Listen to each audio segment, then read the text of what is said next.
आज वैसे घर का सारा काम पहले ही निबट गया था। मेरे पास वक्त ही वक्त था। ज़्यादातर फ्री टाइम पर मैं अक्सर घर के दूसरे काम पहले ही निपटा लेती थी, ताकि एक साथ खाना बनाते हुए वही काम बोझ ना लगे। लेकिन वे सारे काम पहले ही कर लिए थे मैंने। आज मैंने सोचा क्यों ना अपना सोशल साइट प्रोफाइल चेक कर लूं, जो कि मैंने बहुत साल पहले ही बनाकर छोड़ दिया था, क्योंकि मुझे इन सब चीज़ों का ज़्यादा शौक़ नहीं है। खैर, मैं खोलकर चेक करने लगी। सच में पुरानी फ़ोटोज़ देखकर मन बहल उठा और मुंह से निकल गया, अरे मेरे आंसू के बचपन की पिक्चर्स। कुछ ही पलों में मैं पुरानी यादों में खो गई।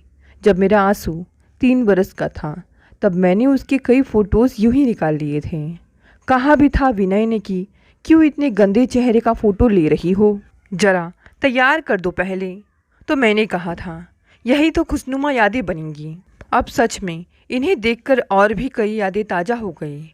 इस फ़ोटो को देखो, कितना पाउडर पोत लिया था उसने अपने चेहरे पर, तभी एकदम जोकर लग रहा था। और मैंने झट से उसकी फ़ोटो क्लिक कर ली थी। और यह उसका संतरा खाते हुए कैसा बंदर सा मुंह बना लिया था। और हम हंस हंस कर लोटपोट हो गए थे। मजाल थी जो ड्रेसिंग टेबल पर मेरा कोई भी मेकअप का सामान सही सलामत रहे, इसीलिए सब कुछ छिपा कर रखना पड़ता था मुझे उसके डर से। आज भी याद है मुझे उसका वह प्यारा प्यारा मुखड़ा, पतले पतले लाल लाल अधर, काले काले बाल और उस पर उसकी प्यारी प्यारी तोतली बातें। खूब पटर पटर बोलता था।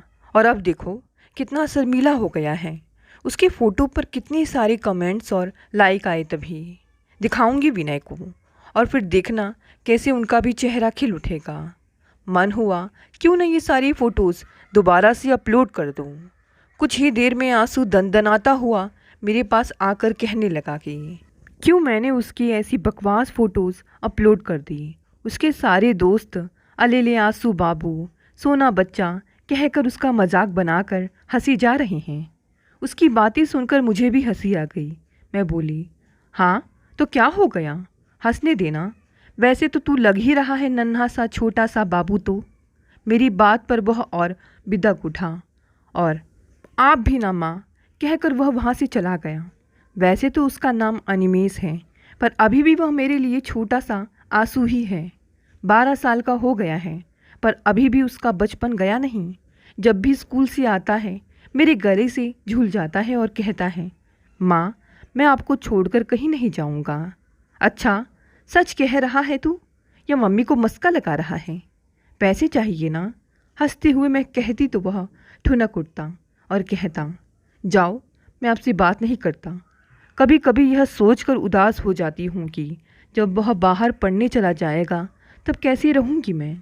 कभी लगता है बच्चा बड़ा ही क्यों हो जाता है। बच्चा ही रहता तो कितना अच्छा होता ना, लेकिन ऐसा संभव नहीं। यह लो, शैतान का नाम लिया और शैतान हाजिर आ गया स्कूल से। अब अपना बैग एक तरफ फेंकेगा, ड्रेस दूसरी तरफ, और बेचारा मोजा कहाँ जाकर अटकेगा पता नहीं। और फिर शुरू हो जाएगा अपने दोस्तों की कहानी लेकर। उसकी आंखों में देखकर उसकी बातें सुननी पड़ती है मुझे, नहीं तो कहेगा, नहीं सुन रही हो ना आप मेरी बात, कहीं और ध्यान है ना आपका, जाओ नहीं बोलना मुझे कभी। अरे मैं सुन रही हूँ बाबा, बोलना। अपना सारा काम छोड़ छाड़ कर लग जाती हूँ उसकी बातें सुनने में, चाहे कितना भी बोरिंग बातें क्यों ना हो, सुननी पड़ती है। नहीं तो फिर घंटों लग जाते हैं उसे मनाने में। इससे अच्छा है उसकी बातें सुन ली ही जाएं। परसों की ही बात है, कहने लगा, माँ आपको पता है सोहम से मेरी लड़ाई हो गई, अब मैं उससे बात नहीं करता हूँ। अरे नहीं बेटा, दोस्ती में तो यह सब चलता रहता है। इसका यह मतलब नहीं कि एक दूसरे से बात करना ही बंद कर दे, गलत बात। चल आगे बढ़कर तू ही सॉरी बोल दे और हैंडशेक भी कर लेना। दोस्तों से ज़्यादा देर गुस्सा नहीं होती। अगले दिन मेरे फ़ोन पर किसी अनजान नंबर से फ़ोन आया। ना चाहते हुए भी मैंने फ़ोन उठा लिया। हेलो कौन? मैंने पूछा। तुम निमिषा बोल रही हो ना? उधर से उस अनजान शख्स ने मुझसे पूछा। हाँ मैं निमिषा बोल रही हूँ, लेकिन आप कौन? मैंने पूछा तो वह चुप हो गया। पता नहीं क्यों मुझे उसकी आवाज़ कुछ जानी पहचानी सी लगी, पर कुछ याद नहीं आ रहा था। और यह भी लगा कि उसे मेरा नाम कैसे मालूम। लेकिन फिर जब मैंने हेलो कहा तो वह कुछ नहीं बोला। मैं फ़ोन रखने ही लगी कि वह निमिषा, मैं पवन कहकर चुप हो गया। पवन? उसका नाम सुनते ही मैं सन्न रह गई। एकदम से मेरी आंखों के सामने वह सारा दृश्य नाच गया जो सालों पहले मुझ पर बीता था। खून खौल उठा मेरा। दांत भींच लिए मैंने गुस्से से। तुम्हारी हिम्मत कैसे हुई मुझे फ़ोन करने की? जरा भी शर्म है तो फिर फ़ोन मत करना। कहकर मैं फ़ोन काटने ही लगी कि वह कहने लगा, प्लीज़ प्लीज़ निमिषा, फ़ोन मत काटना। बस एक बार मेरी बात सुन लो। वो आंसू, मेरा मतलब है तुम्हारे बेटे की फ़ोटो फेसबुक पर देखी तो रहा नहीं गया, इसीलिए फ़ोन कर दिया। बहुत ही प्यारा बच्चा है। अब तो वह काफ़ी बड़ा हो गया है ना? हाँ, हो गया है। तो तुम्हें क्या? तुम क्यों इतनी जानकारी ले रहे हो? मैंने गुस्से से भर कहा तो वह क्षण भर के लिए चुप हो गया। फिर कहने लगा कि वह किसी गलत इरादे से नहीं पूछ रहा है। फिर खुद ही बताने लगा कि अब वह दिल्ली में रहता है अपने पिता के साथ।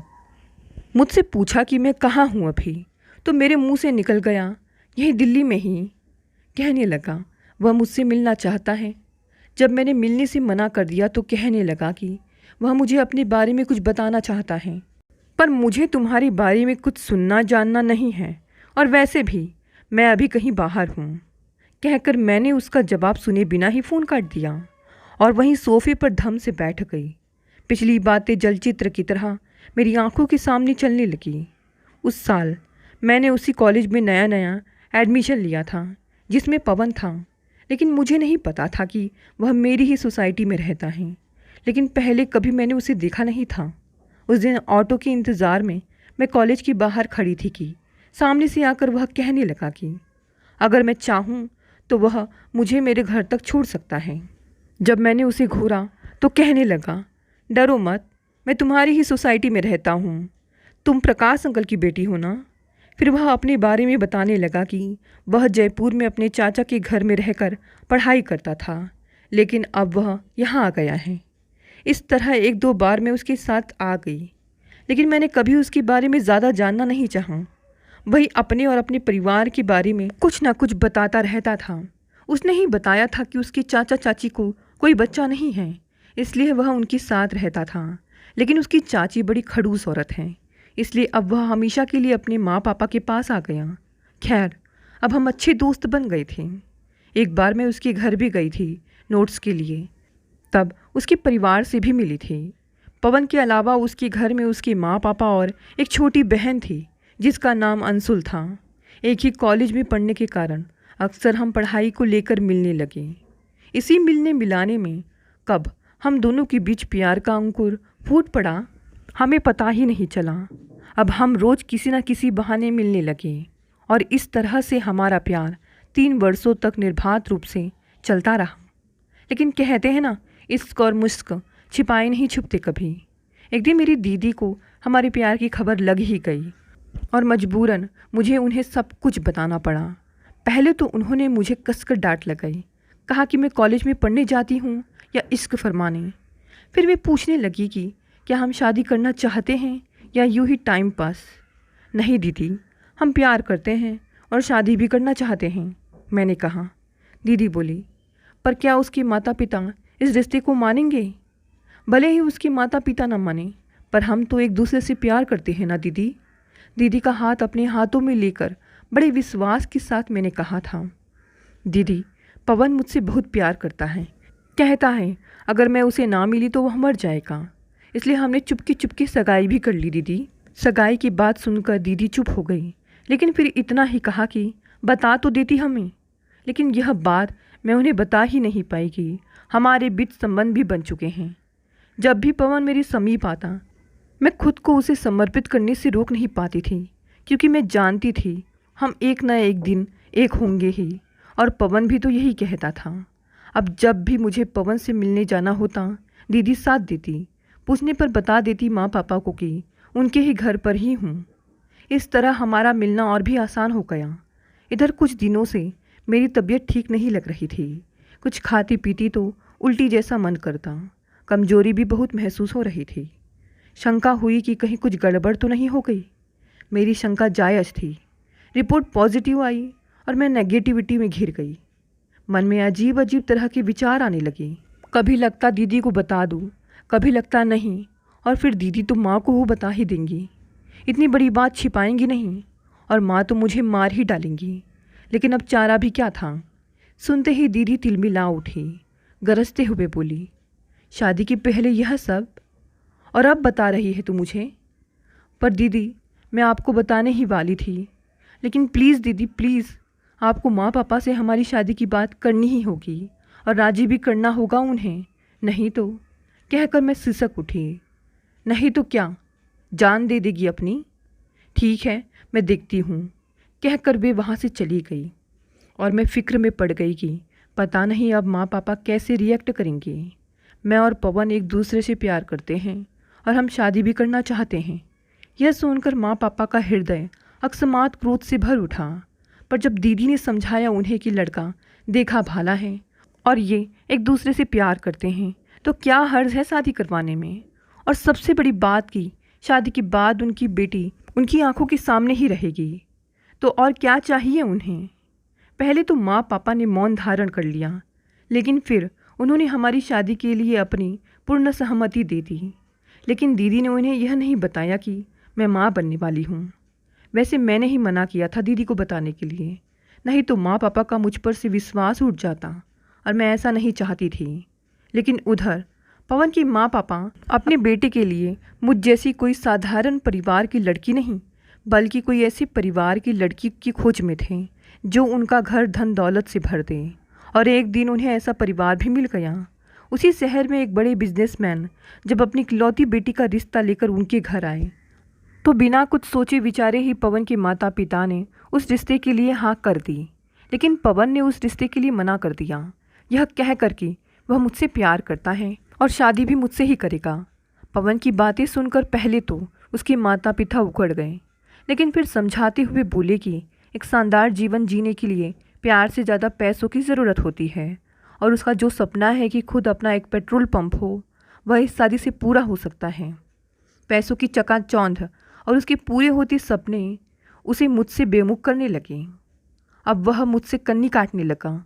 जब भी मैं उसे फ़ोन करती, वह मेरा फ़ोन नहीं उठाता, और अगर उठाता भी तो एक दो बातें करके तुरंत ही रख देता। मुझे तो तब भी यही लग रहा था कि पवन मुझसे बहुत प्यार करता है। पवन के संग शादी को लेकर मेरे सपने बलवती होते जा रहे थे, और उसने ही कहा था कि वह अपने माता पिता को हमारी शादी के लिए मना ही लेगा, किसी न किसी तरह से।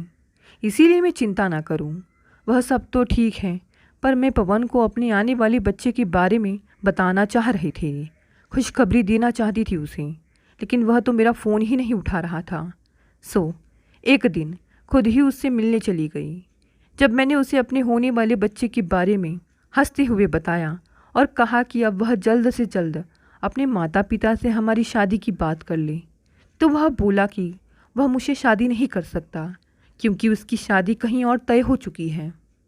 पहले तो उसकी बातें मुझे मजाक ही लगी, लेकिन जब फिर से उसने वही बात दोहराई और कहा कि वह मजबूर है क्योंकि वह अपने माता पिता के खिलाफ नहीं जा सकता, तो मैं दंग रह गई। यह क्या बोल रहे हो पवन, पागल हो गई हो क्या? कुछ भी बक रहे हो? मैंने घबराते हुए कहा। बक नहीं रहा हूँ निमिषा, सही कह रहा हूँ। मैं अपने माँ पापा के खिलाफ नहीं जा सकता, इसीलिए हमारा अब एक दूसरे को भूल जाना ही सही होगा। उसकी उलूल जुलूल बातें अब मेरा दिमाग खराब करने लगी थी। मैं बोली, जब तुम अपने माता पिता के खिलाफ नहीं जा सकते थे, तो क्यों मुझे झांसे में रखा आज तक? क्यों करते रहे मुझसे शादी के वादे? अब तुम बताओ, क्या करूँ मैं इस बच्चे का? क्या जवाब दूँ दुनिया वालों को? और मेरे माता पिता, उन्हें मैं क्या समझाऊँ? लेकिन पवन मेरी बात समझने के बजाय अपने नग्न रूप में प्रकट हो गया और अत्यंत कठोर स्वर में कहने लगा, देखो निमिषा, जो सच है मैंने तुम्हें बता दिया, और तुम यह क्या बोल रही हो कि मैंने तुम्हारे शरीर को भोगा? क्या उसमें तुम्हारी मर्जी शामिल नहीं थी? अगर नहीं, तो तुमने मुझे रोका क्यों नहीं? क्यों खुद को बार बार मेरे करीब आने दिया? बोलो ना। और इसमें कौन सी बड़ी बात है? अस्पताल जाकर बच्चा गिरवा दो और छुट्टी पाओ। जितने पैसे चाहिए मैं तुम्हें दे दूँगा, बच्चा गिरा दो। अपने पेट पर हाथ रखकर बुदबुदाई में, हाँ गिरा दो, यही सही होगा निमिषा। पैसे की चिंता मत करो, एक क्लिनिक का पता मैं तुम्हें देता हूँ, चली जाओ वहाँ। किसी को कुछ पता भी नहीं चलेगा। उसी की बातें सुनकर आश्चर्य से मेरी आंखें फैल गई।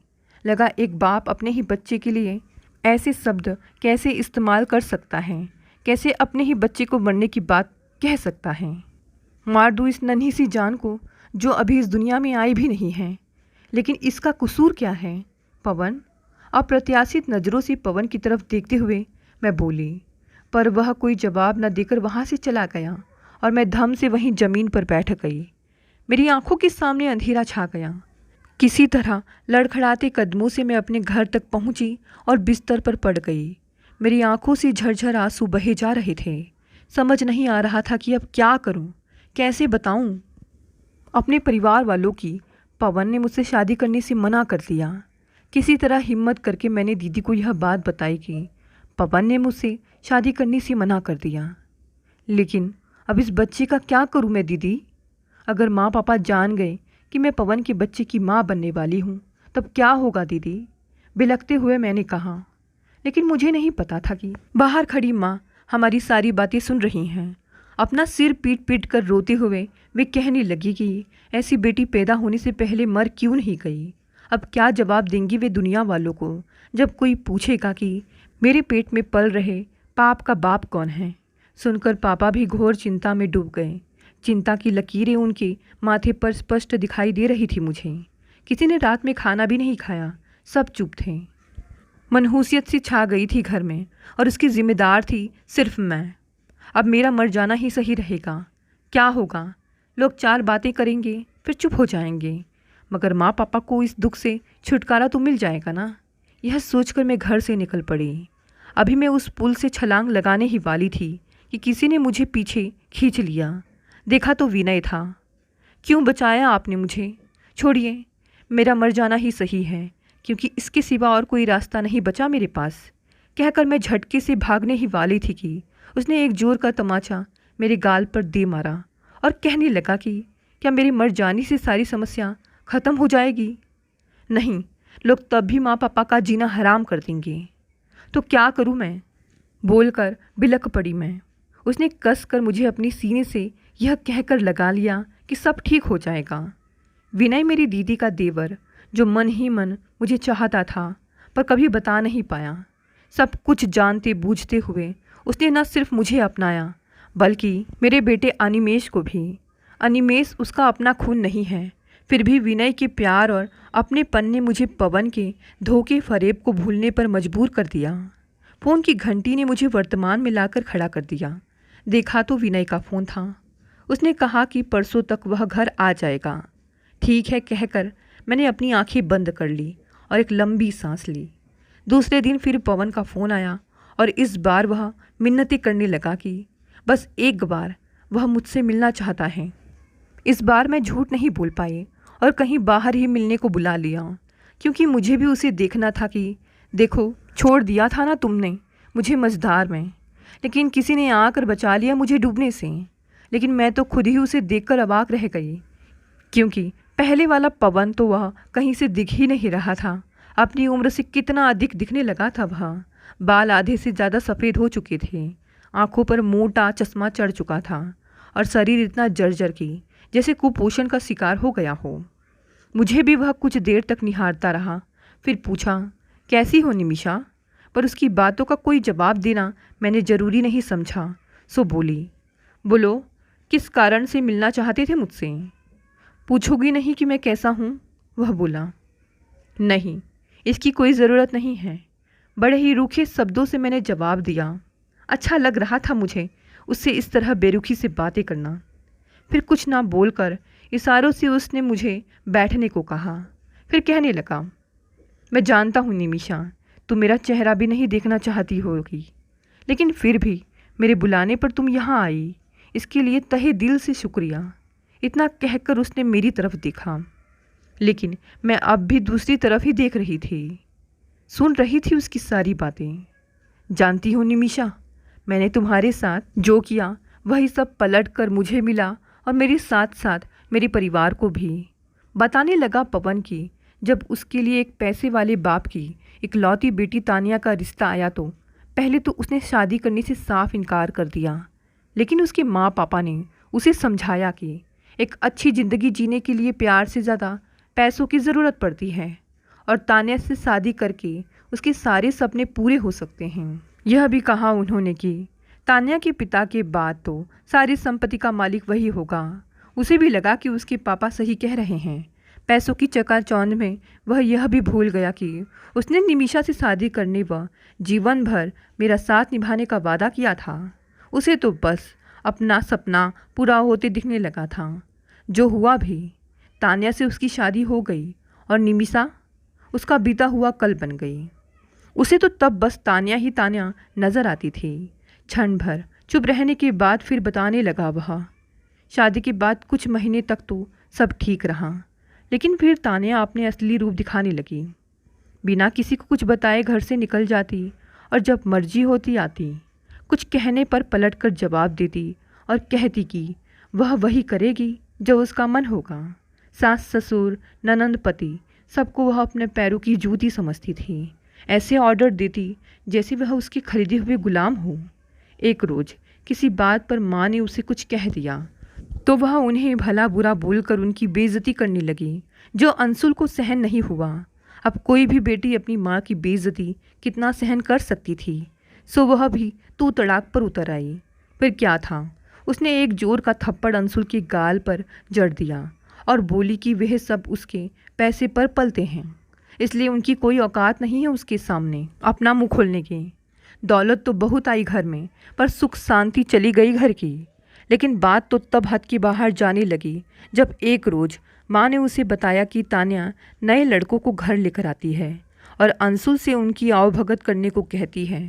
फिर आगे की बात वे बोल नहीं पाई। उस वक्त मैंने उस बात को ज़्यादा गंभीरता से नहीं लिया।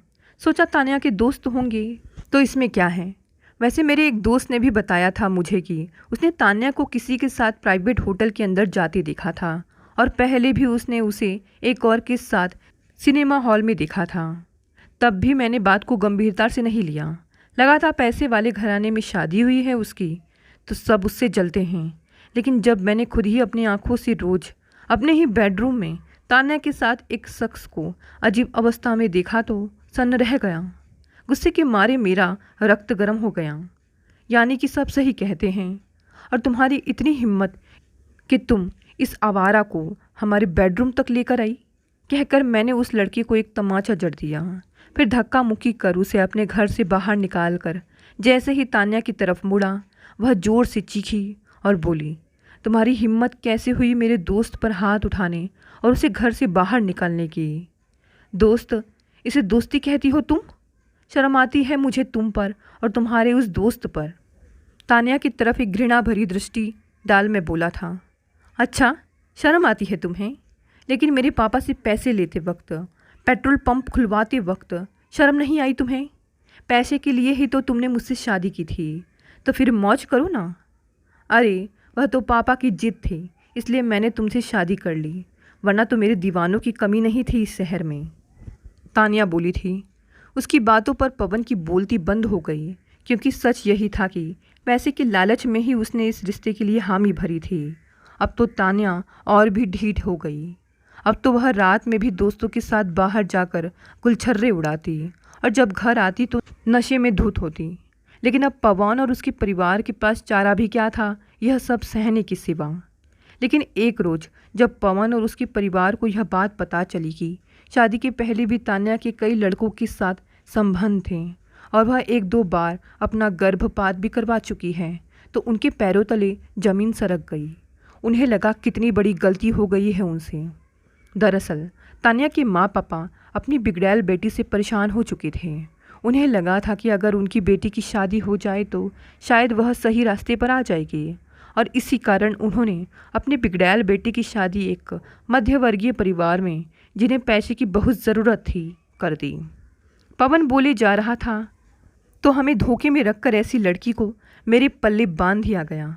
यह कहकर मैंने सामने की मेज पर जोर से अपना हाथ पटका तो तान्या व्यंग से हंसते हुए बोली, तो तुम्हें क्या लगा था तुम भाग गए थे मुझे? बड़े आए, तुम्हारे जैसे को तो मैं अपना नौकर भी न रखूं कभी। पर पापा को अपनी इज्जत की पड़ी थी, इसीलिए वे तुम्हें खरीद लाए, समझे? कहकर वह जोर से हंसी। जो मुझे सहन नहीं हुआ। गुस्से से बेकाबू मैंने तानिया पर हाथ उठा दिया, जो उसकी बर्दाश्त के बाहर हो गया। खुद को लहूलुहान कर तानिया सीधे पुलिस स्टेशन पहुंच गई और रो रो कर पुलिस को बताया कि उसके पति व ससुराल वाले आए दिन उस पर जुल्म करते रहते हैं। दहेज के लिए उसे अक्सर मारा पीटा जाता है और आज भी पति ने उससे इतनी बेरहमी से इसलिए मारा क्योंकि उसने अपने पापा से और पैसे मांगने से इनकार कर दिया। फिर क्या था, बिना गुनाह के ही दहेज और मारपीट के जुर्म में मुझे व मेरे पूरे परिवार को जेल हो गई। जिस बहन के अभी हाथ पीले होने थे वह सलाखों के पीछे खड़ी थी और जिस सास को अपनी बहू से सेवा और प्यार की आस थी वह पुलिस के डंडे खा रही थी। लेडीज़ पुलिस यह कह कह कर मेरी माँ पर डंडे बरसा रही थी कि बोल बोल तूने ऐसा क्यों किया, क्यों एक अबला नारी को इतनी बेरहमी से पीटा। बेचारी क्या बोलती, वे तो बस खून के आंसू रोए जा रहे थे। मैं और पिताजी भी पुलिस के हाथों टॉर्चर हो रहे थे। यह कहकर पुलिस हम पर भी डंडे बरसा रही थी कि शर्म नहीं आई दहेज मांगते हुए। किसी तरह अपनी बेटी को समझा बुझाकर तानिया के पापा ने उसे केस वापस लिवा लिया, क्योंकि वे जानते थे कि मैं और मेरा परिवार निर्दोष है और गलत उनकी बेटी है। कैद से तो आज़ाद हो गए हम लोग, पर नाम, इज्जत, पैसा सब कुछ स्वाहा हो गया।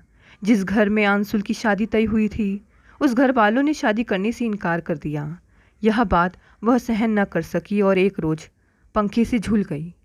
बेटी के गम में माँ भी चल बसी। सब कुछ तितर बितर हो गया। मेरा पूरा परिवार बर्बाद हो गया। क्या सोचा था क्या हो गया। नौकरी भी छूट चुकी थी मेरी, तो अब बचा ही क्या था उस शहर में। सो अपने पिता को लेकर मैं दिल्ली आ गया और एक छोटा सा कमरा किराए पर लेकर रहने लगा। किसी तरह टैक्सी की कमाई से मेरा व पिताजी का गुजर बसर हो रहा है। यह सब बताकर पवन चुप हो गया। पवन की दुख भरी कहानी सुनकर मेरी आंखें भर आई, लेकिन फिर एकदम से गुस्सा आ गया मुझे। पवन की पुरानी कही एक एक बात मेरे कानों में गूंजने लगी कि तो इसमें क्या है, बच्चा गिरवा दो और छुट्टी पाओ। तो मुझे क्यों सुना रहे हो यह सब? और तुमने क्या किया था मेरे साथ, भूल गए? मरने लायक छोड़ दिया था तुमने मुझे। एक बार भी यह नहीं सोचा तुमने कि तुम्हारा अंश पल रहा है मेरे पेट में। उसे लेकर कहाँ जाऊंगी मैं, क्या कहूँगी दुनिया वालों से, और कौन शादी करेगा मुझसे? मैं तो अपनी जान ख़त्म करने चली गई थी, पर ऐन वक्त पर विनय ने आकर मुझे बचा लिया। और सिर्फ जान ही नहीं बचाई उसने मेरी, बल्कि हमारी इज्जत भी बचाई उसने। नहीं तो क्या पता हमारा परिवार भी ख़त्म हो जाता। मैंने कहा, जानता हूँ निमिषा, मैंने तुम्हें बहुत दुख दिए और अब मैं माफ़ी के काबिल भी नहीं रहा, लेकिन यह भी सच है कि मैं तुम्हें भुला भी नहीं पाया कभी। भले ही तुम मुझसे दूर थी, पर हर वक्त तुम मुझे याद आती रही। और यह भी जानता हूँ कि आंसू हमारा ही बेटा है। बस एक बार मुझे मेरे बेटे से मिला दो, दिखा दो मुझे उसका चेहरा। मत छीनो एक बाप से उसका हक। आंसू बहाते हुए भराए गले से अपने दोनों हाथ जोड़कर पवन बोला। लेकिन आज पवन के आंसू भी मुझे पिघला नहीं पाए। हक? कैसा हक? और किस बेटे की बात कर रहे हो तुम? उस बेटे की जिसे तुमने पेट में ही मारने का फरमान सुना दिया था, यह कह कर कि अस्पताल जाकर बच्चा गिरवा दो और छुट्टी पाओ। कहा था कि नहीं? जब तान्या ने लात मार दी तब मैं याद आने लगी तुम्हें। तुम बिन पैंदी के लूटा हो, अब किधर लुढ़क जाओगे, कहा नहीं जा सकता। मिर्ची से भी तीखी मेरी बातें सुनकर पवन ने अपनी नज़रें नीचे कर ली, लेकिन मेरा गुस्सा अभी भी ठंडा नहीं हुआ था।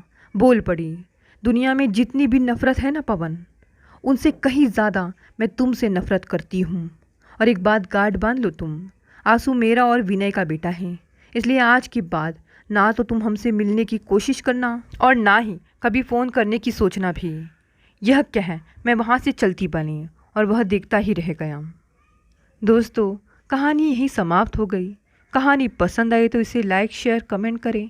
नए हैं तो इस चैनल को भी सब्सक्राइब कर लें। धन्यवाद दोस्तों, मिलते हैं अगली नई कहानी से।